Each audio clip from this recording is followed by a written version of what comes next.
President Joe Biden has intervened to stop what could have been an absolutely massive strike of railroad workers. Over 100,000 workers had been set to strike after working for apparently years to improve their positions, their quality in life, and he is going to stop that. But for who? And what will be the outcome of this? We're gonna dive into some of the initial details. This is very recent news, just bear that in mind.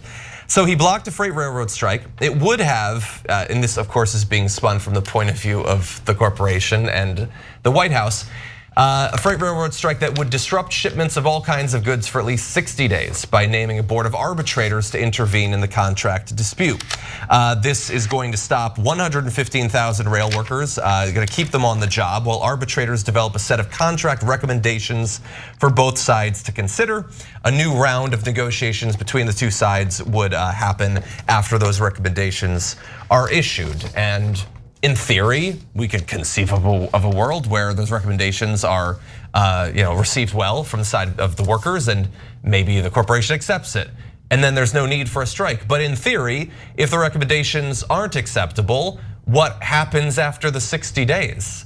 Do the workers get the ability to organize again?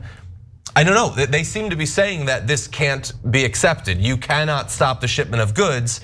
That would create more shortages, more inflation. That's why they're intervening in emergency sort of stance here. Are they not gonna be worried about that sort of shortages or inflation in 60 days? This is the ability, the workers have this ability and few others in America in 2022 to do something by organizing, by threatening, or in reality striking. And they've temporarily lost that ability.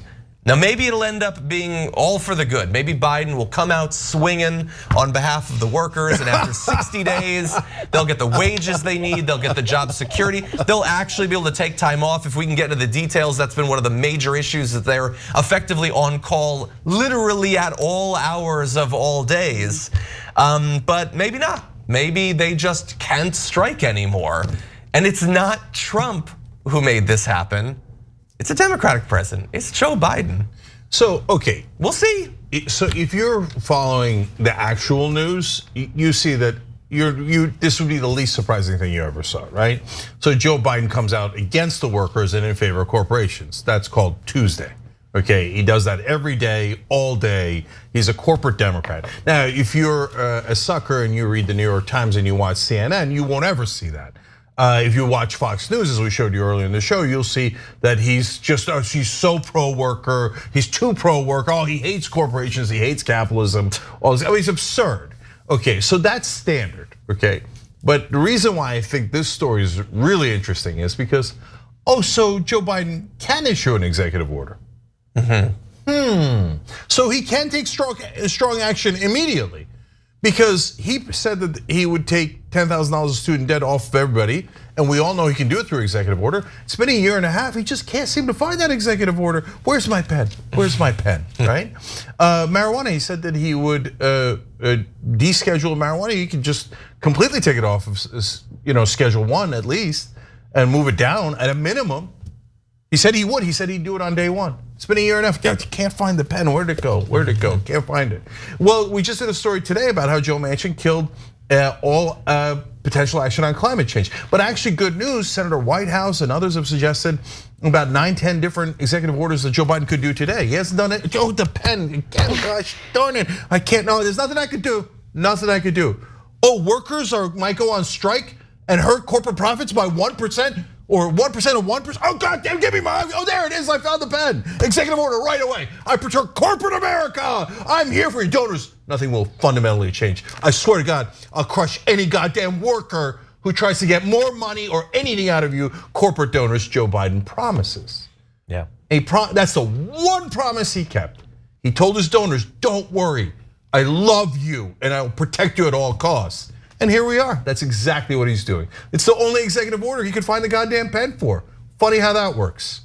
Yeah, I mean, this is the guy who ran as the successor to FDR. Like there were all those, and it's like, 2.0. You could have just stayed out of this one. You didn't, I mean, there's so many things that he either could have done direct an executive order on, or just like not gotten involved.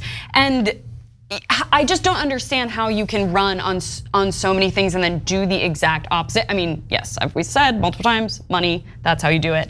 But yeah, the point is if you get in, in labor relations, there's pretty much like, if you get in the way of an authorized strike, it's pretty hard to come back from that for the workers. And I know there's a lot of details that hopefully we'll get into if we have a little bit of time, but the headline here is just that he's not a friend to workers. He's not a friend to the progressive movement. Labor unionizations have been widespread across the country. It's actually one of the few things that Democrats are actually like polling well on when they're asked about like union involvement, stuff like that.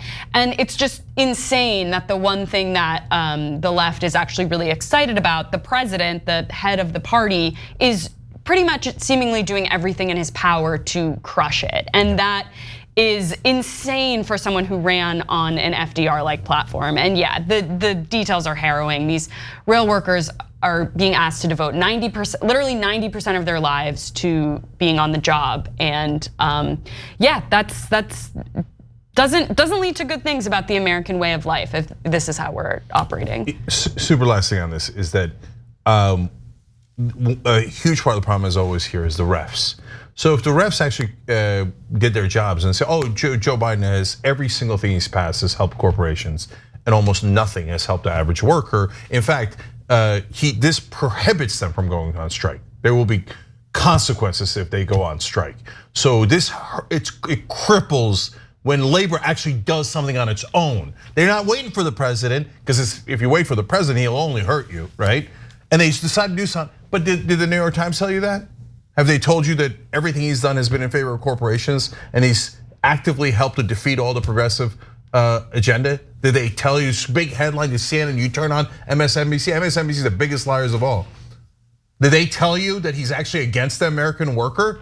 That he'll help corporations no matter what? That's the one time he's super strong is when he's helping corporate America and donors? No, they never tell you that. So that's why Joe Biden does this in the middle of the night, in the darkness of night, and gets away with it. And then goes out and pretends that he is doing the Democratic agenda and he's for the average worker and screws over everybody. Media, do your goddamn jobs. I know it's hopeless, you never will. You think your job is pleasure in corporations. Thanks for watching The Young Turks, we really appreciate it. Another way to show support is through YouTube memberships. You'll get to interact with us more. There's live chat emojis, badges. You've got emojis of me, Anna, John, JR, so those are super fun. But you also get playback of our exclusive member-only shows and specials right after they air. So all of that, all you gotta do is click that join button right underneath the video. Thank you.